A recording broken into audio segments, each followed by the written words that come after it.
At 6:47 a.m. on February 17, 1940, Corporal Simo Häyhä lay motionless in a snowdrift 150 meters from a Soviet supply route near Kola, Finland, watching a Red Army patrol of 12 soldiers march through frozen forest. The temperature was minus 43 degrees Celsius. The 34-year-old Häyhä had been in this position for 4 hours. He wore no winter camouflage, just a white snow smock over his standard Finnish army uniform. His rifle was a Mosin Nagant M2830. No telescopic sight, only iron sights. The rifle was 46 inches long, weighed 9.6 pounds. Chambered in 7.62 × minor R, 5-round internal magazine. Häyhä had already killed 387 Soviet soldiers in 79 days of war. The Soviets had sent counter-sniper teams to find him. They had sent artillery to destroy his positions. They had sent patrols with orders to capture him alive. All had failed. Now 12 more Soviet soldiers were approaching. They carried Mosin Nagant 9130 rifles. They had scopes. They outnumbered Häyhä 12-1. None of them would see who was shooting. None of them would survive the next 4 minutes. If you want to see how one Finnish farmer became the deadliest sniper in history, hit that like button. Subscribe for more impossible stories. Back to Häyhä. Simo Häyhä was born December 17, 1905 in Rautjärvi, Finland near the Russian border. His family were farmers. His father owned 150 acres. They grew rye, potatoes, hay. They raised cattle and pigs. The farm was isolated. The nearest town, Miettälä, was 8 kilometers away, population 400. Häyhä was the second of 8 children. He attended school until age 14, standard for rural Finland. Then he worked the farm full-time. But Häyhä was not an average farmer. He was a hunter. Finland's forests were thick with pine, spruce, birch. The forests held elk, deer, fox, wolf, bear. Hunting provided meat for winter. Hunting also developed skills. Patience, stealth, reading terrain, understanding wind, judging distance, shooting accurately. Häyhä hunted from age 12. By age 20, he was the best hunter in Rautjärvi. He could shoot a running fox at 400 meters. He could remain motionless in sub-zero temperatures for hours. These skills would prove critical. In 1925, at age 20, Häyhä completed mandatory Finnish military service. Every Finnish male aged 21 served 1 year. Häyhä served in the Suojeluskunta, the Civil Guard. This was Finland's volunteer defense organization. The Civil Guard trained civilians for war. Finland expected war. Russia had controlled Finland until 1917. Finnish independence was recent. Russian threats were constant. The Civil Guard prepared for inevitable invasion. Häyhä's military training emphasized marksmanship. Finnish army doctrine prioritized rifle accuracy. Every soldier qualified at 150, 300, and 500 meters. Häyhä exceeded standards. At 150 meters, he hit targets 97% of the time. At 300 meters, 89%. At 500 meters, 72%. His instructors noted exceptional accuracy and calmness under pressure. Häyhä completed service in November 1926. He returned to farming. He continued training with the Civil Guard. He attended shooting competitions. He won repeatedly. By 1939, he had won multiple Finnish national championships. His competition rifle was a Mosin Nagant M2830, the same rifle he would use in war. The Mosin Nagant M2830 was manufactured by Sako, the Finnish arms company. It was a modification of the Russian Mosin Nagant M91. The Finnish version was more accurate. Better trigger, better sights, better stock. Length 46.5 inches. Weight 9.6 pounds. Barrel length 27 inches. The rifle fired 7.654 mm cartridges. Bullet weight 185 grains. Muzzle velocity 2,600 feet per second. Effective range 500 meters with iron sights, 800 meters with scope. Häyhä never used a scope. He preferred iron sights. Scopes could fog in cold. Scopes glinted in sun. Scopes required raising your head higher, exposing more silhouette. Iron sights were simple, reliable, faster. Häyhä could acquire targets and fire in 1.5 seconds with iron sights. With a scope, the average was 2.8 seconds. Speed mattered. From 1926 to 1939, Häyhä lived a quiet life. Farming, hunting, shooting competitions. He was 5 feet 3 inches tall, weighed 150 pounds. Small by Finnish standards. Quiet, reserved. He didn't drink alcohol. He didn't smoke. He attended Lutheran church. He was unremarkable except for his shooting. No one expected him to become the deadliest sniper in history. No one expected war to transform a farmer into a legend. Then, on November 30th, 1939, the Soviet Union invaded Finland. On November 30th, 1939, at 8 a.m., Soviet artillery shelled the Finnish border town of Manila. Soviet Foreign Minister Vyacheslav Molotov claimed Finland had fired first. This was false. It was a pretext. The Soviet Union wanted Finnish territory. Joseph Stalin demanded Finland cede land near Leningrad. Finland refused. Stalin ordered invasion. The Red Army deployed 1 million soldiers, 3,000 tanks, 2,500 aircraft. The invasion force was massive. Finland's entire military numbered 300,000. No tanks, 114 aircraft. The numerical advantage was overwhelming. 3 Soviet soldiers for every Finnish soldier. The world expected Finland to surrender within 2 weeks. Finland didn't surrender. Finland fought. Simo Häyhä received mobilization orders on November 30th, 1939. He reported to his Civil Guard unit in Miettälä. He was assigned to 6th Company JR-34, Jalkaväkirykmentti 34, Infantry Regiment 34. The regiment deployed to the Kala River sector. This was 50 kilometers north of Häyhä's farm. The terrain was forest, dense, frozen. The Kala River was the defensive line. If the Soviets crossed Kala, they would advance to Viipuri. Viipuri was Finland's second largest city. Losing Viipuri meant losing the war. Häyhä's mission was simple: stop the Soviets. Kill anyone crossing the river. Don't let them advance. The Soviet 155th Rifle Division attacked Kala on December 7, 1939. Approximately 14,000 Soviet soldiers versus 4,000 Finnish defenders. The Soviets attacked in waves. Human wave tactics. Soviet doctrine emphasized overwhelming numbers. Casualties were acceptable. The first wave crossed the frozen Kala River at 6:30 a.m. Finnish machine guns opened fire. 800 Soviets died in the first hour. The survivors retreated. The second wave attacked at 9 a.m.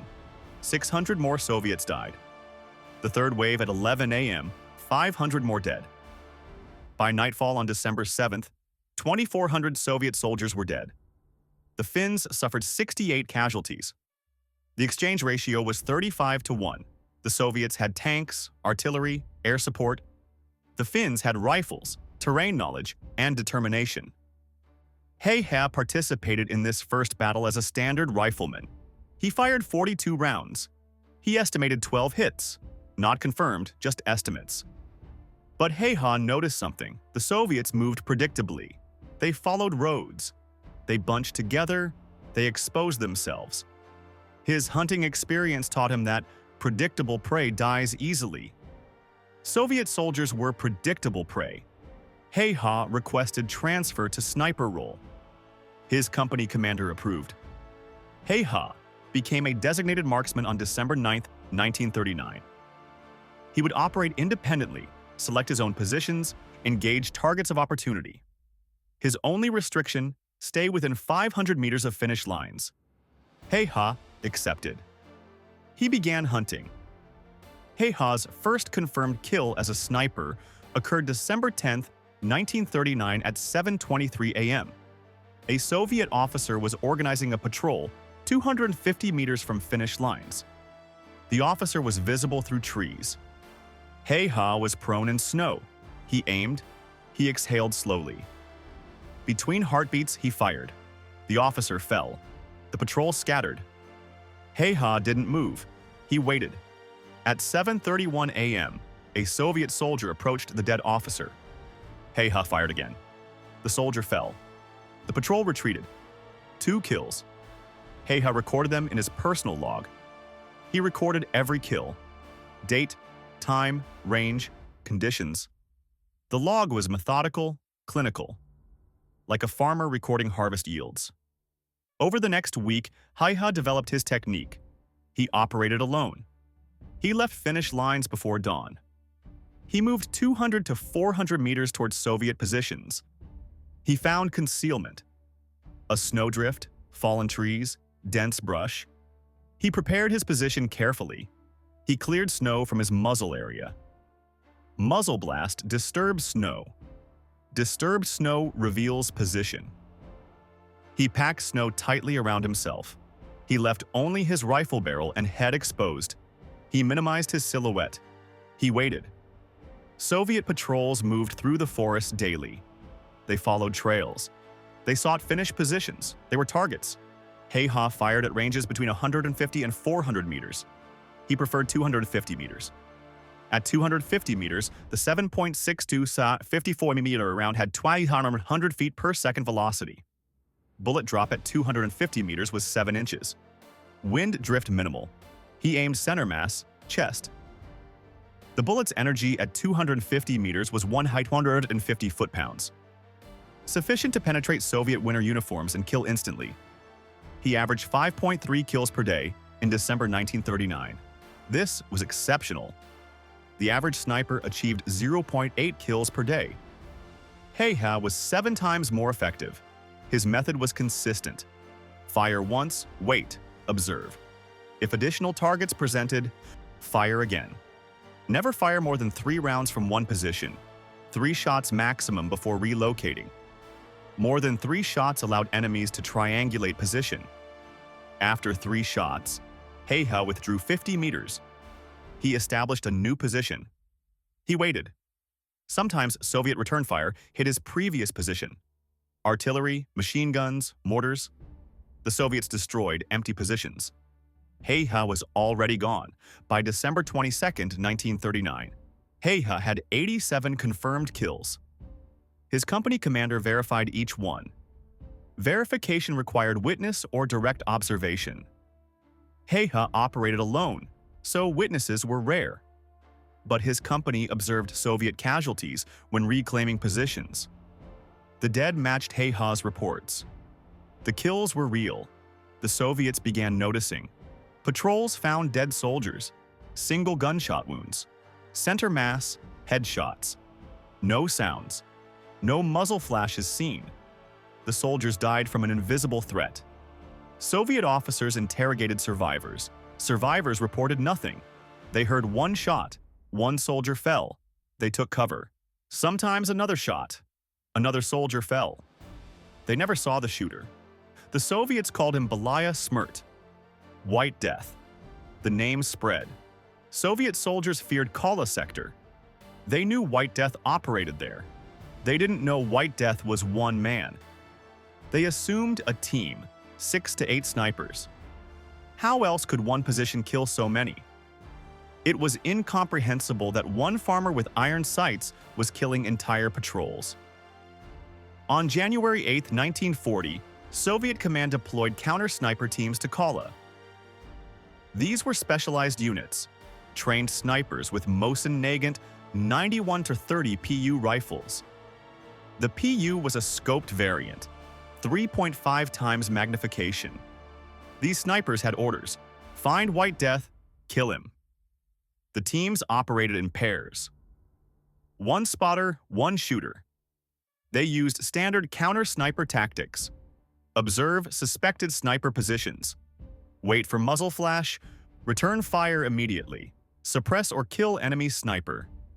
The tactics were sound. They failed against Häyhä. The problem was Häyhä's method. He fired from prone positions deep in snow. His muzzle was below snow level. When he fired, the muzzle blast dissipated into snow. No visible flash. The sound was muffled. Soviet counter-snipers heard shots but couldn't locate origin. They watched suspected positions. Häyhä wasn't there. He was 50 meters away, already relocated. The Soviet snipers were hunting a ghost. Additionally, Häyhä used temperature to his advantage. At -40 degrees Celsius, breath creates vapor. Vapor reveals position. Häyhä held snow in his mouth. The snow kept his breath cold. No vapor formed. Soviet snipers looked for breath vapor. They found nothing. Häyhä was invisible. The Soviets tried artillery. If counter-snipers couldn't find him, artillery would saturate suspected areas. On January 15, 1940, Soviet artillery bombarded a 500-meter section of forest where Häyhä operated. 200 shells, 122 of howitzers. The bombardment lasted 30 minutes. Trees were shattered. Snow was churned. The forest was destroyed. When Finnish scouts checked after the bombardment, they found Häyhä 800 meters south. He had observed the artillery preparation and moved before the shells arrived. 0 casualties. The Soviets wasted 200 shells. The Soviets tried infiltration. Small teams would move at night. They would establish ambush positions along routes where White Death operated. When he appeared, they would kill him.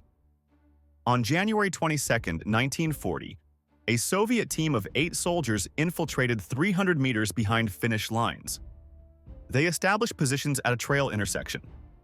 They waited. At 6:45 a.m., Häyhä approached. He was 180 meters from the Soviet ambush. He stopped. He sensed something wrong.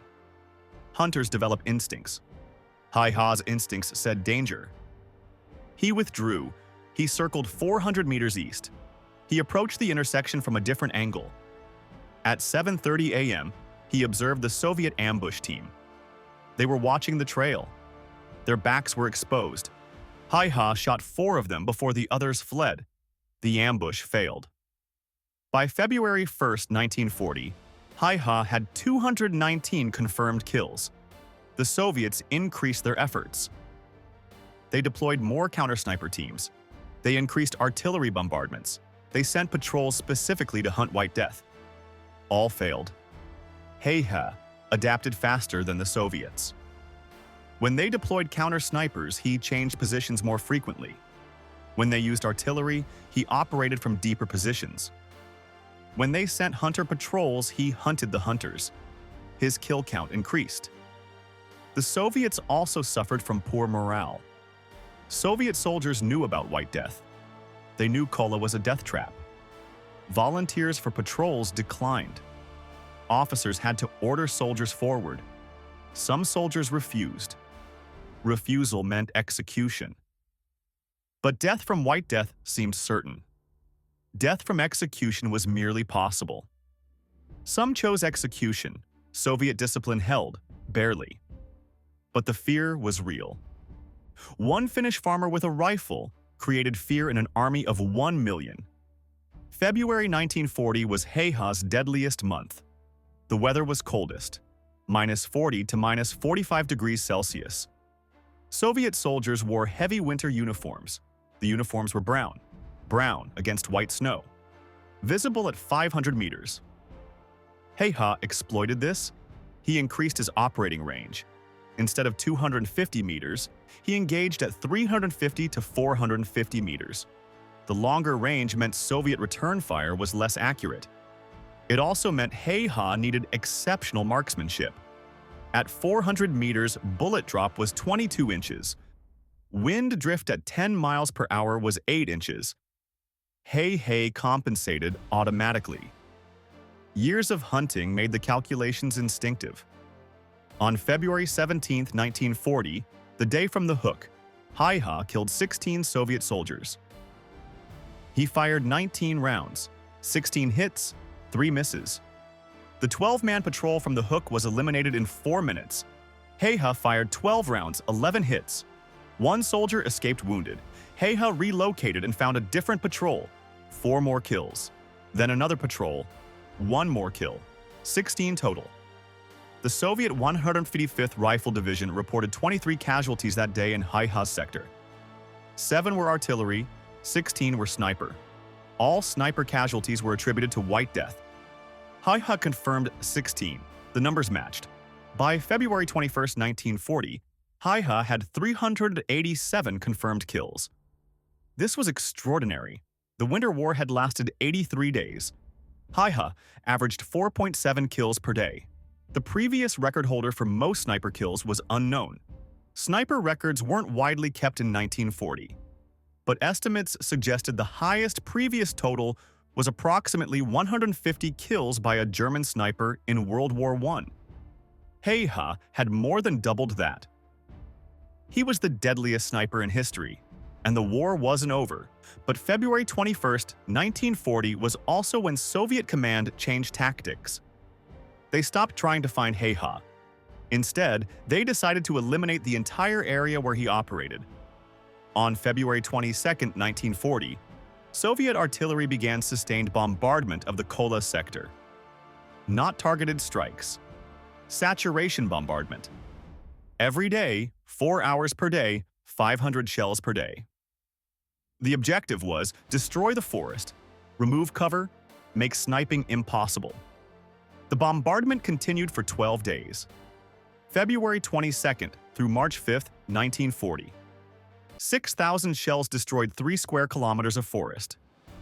Trees were obliterated. Snow was mixed with shrapnel and dirt. Visibility increased. Cover decreased. The Soviets succeeded in making the terrain less favorable for snipers. Häyhä adapted. He moved to new positions daily. He dug shallow fighting positions. He operated at dawn and dusk when light was poor. He reduced his exposure time. Instead of 4-hour watches, he operated for 90 minutes maximum. He fired fewer rounds per position, 2 shots instead of 3. His kill rate decreased but remained significant. Between February 22nd and March 5th, 1940, he killed 73 more Soviet soldiers. His total reached 460. The Soviets had transformed the terrain. They had increased their counter-sniper efforts. They had dedicated artillery and air assets to finding him. None of it stopped him. But on March 6, 1940, something did. At 6:32 a.m., on March 6, 1940, Häyhä was in a firing position 290 meters from Soviet lines near Kola. Temperature minus 38 degrees Celsius. Light snow falling. Visibility 400 meters. He had been in position since 5 a.m., 92 minutes. He had fired 4 rounds, 3 hits, 1 miss, 3 Soviet soldiers dead. He was preparing to relocate. At 6:32 a.m., a Soviet patrol appeared. 6 soldiers. They were moving carefully. They were searching, looking at trees, at snowdrifts, at ground irregularities. They were a hunter patrol looking for snipers. Häyhä observed them. They were 320 meters away. Extreme range for iron sights. He calculated the shot. 22 inches bullet drop, 12-mile-per-hour wind from the left, 9 inches wind drift. He aimed high and right. He fired. The lead soldier fell. The other 5 soldiers immediately took cover and returned fire. Not random fire, disciplined fire. They had seen the muzzle flash or the snow disturbance, something. They fired at Häyhä's position, approximately 40 rounds in 15 seconds. Mosin Nagant 9130 rifles, 7.62 s 54-meter R. Several rounds hit near Häyhä. He couldn't relocate. The fire was too accurate. He was pinned. Then, 1 round hit. At 6:33 a.m., a Soviet bullet struck Häyhä's face. The bullet entered his left cheek. It traveled through his jaw. It shattered multiple teeth. It exited through his right cheek. The explosive hydraulic shock from the bullet's energy tore tissue throughout his lower face. His jaw was destroyed. His tongue was partially severed. Blood filled his mouth and throat. He was choking. He couldn't breathe. He was dying. But Häyhä didn't die. His brain registered the hit. Pain was irrelevant. He had one priority: survive. He needed extraction. He couldn't call for help. His jaw was destroyed. He couldn't speak. He needed to reach finish lines. 290 meters. He needed to move. At 6:34 a.m., Häyhä began crawling. He left his rifle. He crawled through snow. Blood poured from his face. It created a visible trail. The Soviet patrol saw the blood trail. They advanced. They wanted confirmation. They wanted to verify they had killed White Death. Häyhä crawled faster. He crawled 50 meters in 2 minutes. The Soviet patrol was 200 meters behind him. Closing. At 6:37 a.m., Finnish machine gunners on the defensive line saw Häyhä crawling. They saw the Soviet patrol pursuing. The Finns opened fire. 2 Maxim M0921 machine guns. 7.62 54 mm. 600 rounds per minute. Sustained fire. The Soviet patrol took cover. The Finns maintained suppressive fire. Finnish soldiers ran forward. They reached Häyhä at 6:39 a.m. They dragged him to Finnish lines. The Soviets withdrew. Häyhä was alive, barely. Finnish medics treated Häyhä at the regimental aid station at 7:15 a.m. His condition was critical. Massive facial trauma, blood loss, severe airway compromise. Blood and tissue filled his throat. He couldn't breathe properly. The medics established an emergency airway. They couldn't intubate. His jaw was too damaged. They performed a field cricothyrotomy. They made an incision in his throat below the larynx. They inserted a tube. He could breathe. Barely. The medics stabilized him and evacuated him to a field hospital 15 kilometers behind the lines. He arrived at 9:30 a.m. Surgeons assessed his injuries. The bullet had destroyed his left mandible. His right mandible was fractured. 6 teeth were gone. His tongue was lacerated. Soft tissue damage was extensive. Blood vessels were severed but had clotted. The clotting saved his life. If the bullet had severed his carotid artery, he would have died in 90 seconds. The bullet missed the carotid by 8 millimeters. 8 millimeters was the difference between death and survival. Surgeons operated for 6 hours. They debrided destroyed tissue. They set fractures. They sutured lacerations. They couldn't reconstruct his jaw immediately. That would require multiple surgeries over years. They focused on saving his life. The operation succeeded. Häyhä survived. But he was incapacitated. He couldn't speak. He couldn't eat. He was fed through a tube. He drifted in and out of consciousness. On March 13, 1940, 1 week after Häyhä was shot, Finland and the Soviet Union signed the Moscow Peace Treaty. The Winter War ended. Finland ceded 11% of its territory. The Soviets gained the Karelian Isthmus. They gained Häyhä's home region. Rautjärvi was now Soviet territory. Häyhä's family farm was lost. Finland survived as an independent nation.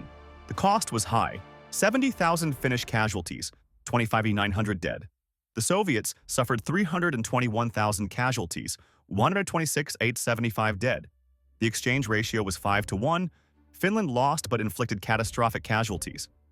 Häyhä personally accounted for 542 Soviet casualties, 505 with his rifle, 37 with his Suomi KP-31 submachine gun in close combat, 542 confirmed kills in 98 days of combat, 5.5 kills per day average, the deadliest sniper in history.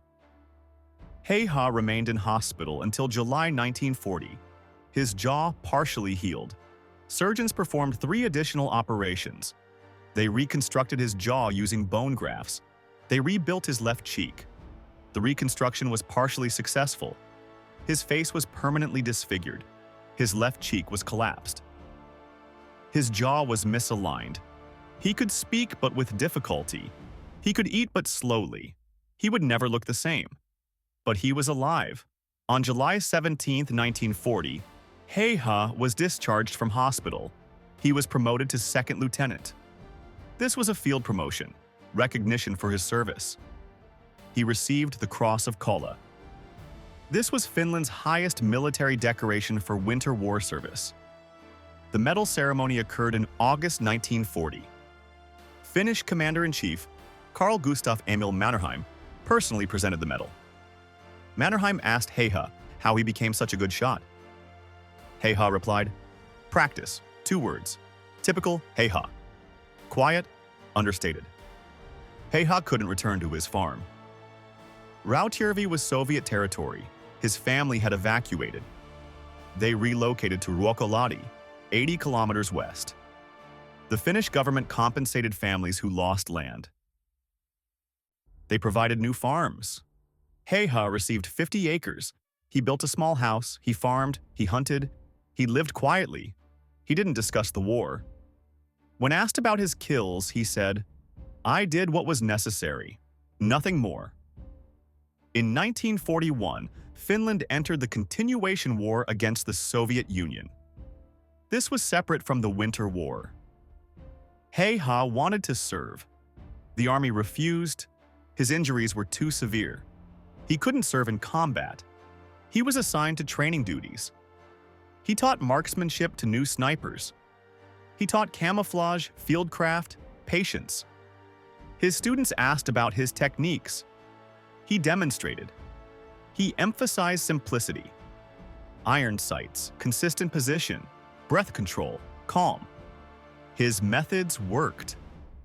Finnish snipers in the continuation war averaged 2.3 kills per day, higher than any other nation's snipers. Häyhä's training contributed. After the continuation war ended in 1944, Häyhä returned to farming. He lived in Ruokolahti until his death. He never married. He lived alone. He hunted occasionally. He attended veterans' gatherings. He was recognized, respected. But he remained humble. He refused interviews. When journalists asked about the war, he said, "It was my duty. I fulfilled it. That is all." In 1998, at age 93, Häyhä agreed to one interview. A Finnish historian recorded it. The historian asked if Häyhä regretted killing 542 men. Häyhä said, "I regret that the war happened. I regret that men died. But I don't regret my actions. Soviet soldiers invaded my country. They would have killed Finns. I stopped them. That was my duty." The historian asked if he felt like a hero. Häyhä said, "No, I was a soldier. I followed orders. Heroes are men who sacrifice themselves. I survived. I'm just a farmer who learned to shoot." Simo Häyhä died April 1, 2002. He was 96 years old. He died peacefully in a veterans nursing home in Hamina, Finland. He had lived 62 years after being shot in the face. 62 years after the Winter War ended. He outlived the Soviet Union. The Soviet Union collapsed in 1991. Finland remained independent. Häyhä contributed to that independence. His funeral was attended by 300 people, veterans, politicians, journalists. The president of Finland sent condolences. Häyhä was buried in Ruokolahti, a simple grave, no elaborate memorial, just a headstone with his name, birth date, death date, and one word, soldier. Häyhä's Mosin Nagant MN28-30 rifle survived the war. After Häyhä was shot, Finnish soldiers recovered his rifle from the snow. The rifle was returned to Finnish Army inventory. It was assigned to another sniper. That sniper used it for the remainder of the Winter War. The rifle survived. After the war, it was returned to Seiko factory. Seiko refurbished it. They replaced the barrel. The original barrel was worn from firing 10,000 plus rounds. The new barrel maintained the rifle's accuracy. The rifle was then assigned to training use. It was used at Finnish Army Sniper School for 40 years. In 1988, the Finnish Army recognized the rifle's historical significance. They retired it from service. They donated it to the Finnish Military Museum in Helsinki. The rifle is displayed there. Exhibit label: Simo Häyhä's Mosin Nagant M28-30. Used to achieve 5 out of 5 confirmed sniper kills, Winter War 1939-1940. The rifle is unremarkable. Standard wood stock, blued steel barrel, iron sights, no modifications, no special features. Just a standard rifle in the hands of an exceptional shooter. It achieved exceptional results. Modern snipers study Häyhä. His techniques are taught in sniper schools worldwide, not just Finnish schools. American, British, Russian, Israeli. All study Häyhä. The lessons are timeless. Patience overcomes technology. Simplicity beats complexity. Iron sights at 250 meters with perfect fundamentals beat scoped rifles at 500 meters with poor fundamentals. Calm under pressure. Adaptation to conditions. These principles haven't changed. Häyhä proved them in 1940. They remain valid today. The Soviets never confirmed who shot Häyhä. Soviet records from the Winter War are incomplete. The Soviet soldier who hit Häyhä is unknown. The Soviets claimed multiple times they had killed White Death. Each claim was false. Häyhä survived. After the war, Soviet veterans sometimes claimed credit. I shot White Death. None could prove it. The soldier who actually hit Häyhä likely died later in the war, or died in Stalin's purges, or never knew who he shot. The Soviets fired thousands of rounds at Finnish positions. One round hit Häyhä. Probability, chance, not skill. The Soviets got lucky once in 98 days. That luck nearly killed the deadliest sniper in history. Häyhä's record has never been broken. 542 confirmed kills. The next highest sniper total is approximately 500 kills by Soviet sniper Ivan Sidorenko in World War II. Sidorenko operated for 4 years. Häyhä operated for 98 days. If Häyhä had served a full year at the same rate, he would have killed 2,000 men. If he had served 4 years like Sidorenko, 8,000 men. The mathematics are staggering. But Häyhä didn't serve longer. He was shot. He survived. He served 98 days, 542 kills, 5.5 per day. No other sniper has matched this rate. No other sniper has matched this total in such a short time. Modern military analysts have studied Häyhä's effectiveness. They concluded his success derived from 5 factors: exceptional marksmanship, intimate terrain knowledge, extreme weather creating opportunity, Soviet tactical incompetence, and luck. All 5 were necessary. Remove any one factor and Häyhä's success decreases. His marksmanship was genetic and trained. His terrain knowledge came from living there 34 years. The weather was historically cold in winter 1939-1940. Soviet tactics were rigid and predictable. Luck meant surviving 98 days when probability said he should have died by day 30. All factors aligned. The result was 542 dead Soviet soldiers. The human cost of Häyhä's success is measured in 542 lives. Soviet soldiers, mostly conscripts. Average age 22. Most were from Ukraine, Belarus, Russia. They were farmers, factory workers, students. They were drafted. They were sent to Finland. They died in frozen forest. They never saw who shot them. One moment walking, next moment dead. Some died instantly. Some bled out in snow. Some were wounded and froze to death before medics reached them. All were killed by one Finnish farmer they never saw. The mathematics justified Häyhä's kills. Those 542 Soviet soldiers would have killed Finnish soldiers if they had lived. Each Soviet soldier killed by Häyhä meant Finnish soldiers survived elsewhere. The exchange ratio favored Finland, but the human cost remained. 542 families in Soviet Union lost sons, husbands, fathers. 542 funerals.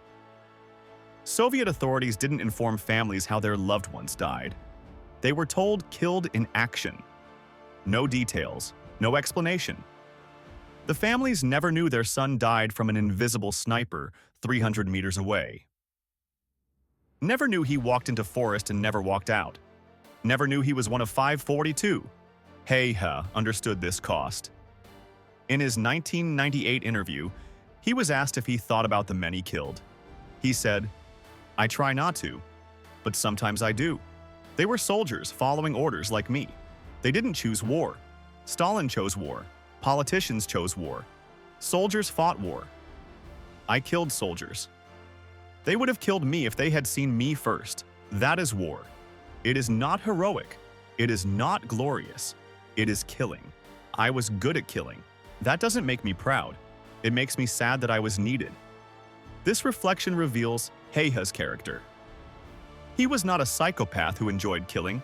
He was a soldier who understood necessity. War required killing.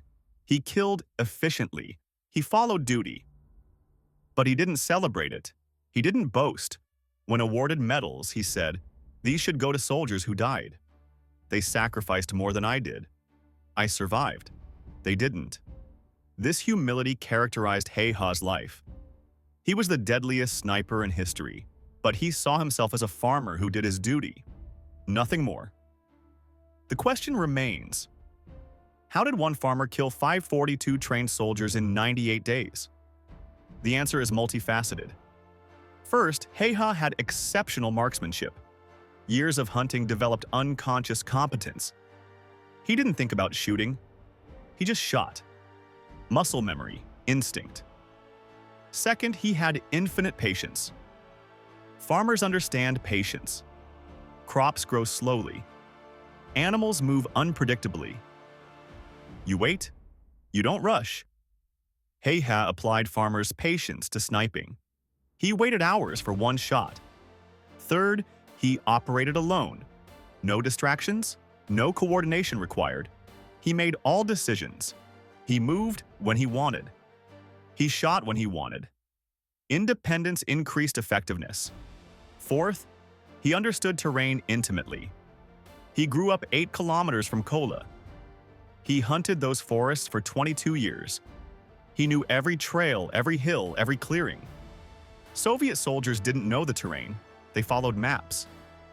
Maps show trails. They don't show good sniper positions. Häyhä knew where good positions were. He selected positions Soviets wouldn't expect. He fired from positions Soviets couldn't predict. Fifth, he exploited Soviet weaknesses. Soviet tactics were rigid. Patrols followed patterns. Häyhä learned patterns. He positioned himself where patrols would appear. He waited. They appeared. He fired. Pattern recognition was key. Sixth, he maintained absolute discipline. He never fired unless conditions were perfect. Perfect meant target clearly identified, range known exactly, wind assessed, escape route planned, finish lines within reach. If conditions weren't perfect, he didn't fire. Patience, discipline. Other snipers fired at marginal targets. They revealed positions. They died. Häyhä only fired at certain targets. He stayed hidden. He survived. But the most important factor was mindset. Häyhä saw sniping as problem-solving. Not combat, not war, just problem-solving. Problem. Soviet soldiers invading Finland. Solution. Kill them before they kill Finns. He approached sniping like hunting. Hunting isn't emotional. You don't hate elk. You just kill them efficiently. Häyhä didn't hate Soviet soldiers. He killed them efficiently. This psychological distance allowed him to function at peak effectiveness for 98 days. He wasn't traumatized. He wasn't conflicted. He was solving a problem.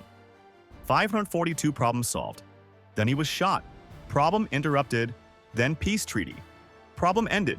He returned to farming. Next problem, grow potatoes.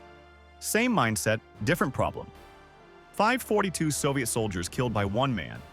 Those 542 were removed from Soviet combat power. They couldn't kill Finns. They couldn't capture positions. They couldn't advance. One man neutralized 542 enemy combatants. Modern military theory values this. Special operations emphasize small teams achieving disproportionate effects. Häyhä was special operations before the term existed. One man, one rifle, 542 enemy casualties. Cost effectiveness was infinite. Finland invested one rifle, a few thousand cartridges, and one trained farmer. Return, 542 enemy dead. Incalculable morale damage. Defensive success. Häyhä also demonstrated that technology isn't everything. Soviet snipers had scopes. Häyhä had iron sights. Soviet snipers operated in teams. Häyhä operated alone. Soviet snipers had more training. Häyhä had hunting experience.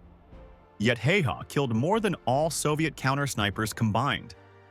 Technology doesn't replace skill. Scopes don't replace marksmanship. Teams don't replace individual competence. Modern militaries sometimes forget this. They emphasize equipment, technology, systems. Häyhä reminds them, a skilled individual with simple tools beats mediocre individuals with complex tools.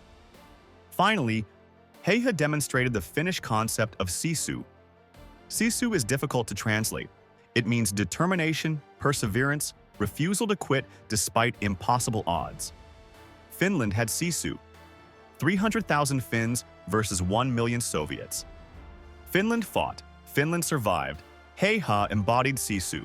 Shot in the face, face destroyed. He crawled 290 meters to safety. He survived. He recovered. He taught. He farmed. He lived 62 more years. Sisu, refusing to die, refusing to quit, persevering. That is Häyhä's ultimate legacy, not 542 kills, but surviving, living, continuing, refusing to be defeated by war, injury, or circumstance. Today, Häyhä is remembered in Finland as a national hero. But Häyhä wouldn't want that label. He would want to be remembered as he was, a farmer, a soldier, a man who did his duty, nothing more, nothing less. The 542 kills are statistics. The important thing is Finland survived. Finland remained independent. Häyhä contributed. That was enough for him. That should be enough for history. If this story moved you, hit that like button. Every like tells YouTube to share these forgotten stories with more people. Subscribe and turn on notifications. We're preserving true stories of extraordinary people every single day. Drop a comment right now and tell us where you're watching from. Do you know anyone from Finland? Have you heard of the Winter War? Let us know you're here. Thank you for watching, and thank you for making sure Simo's story isn't forgotten. These heroes deserve to be remembered. You're helping make that happen.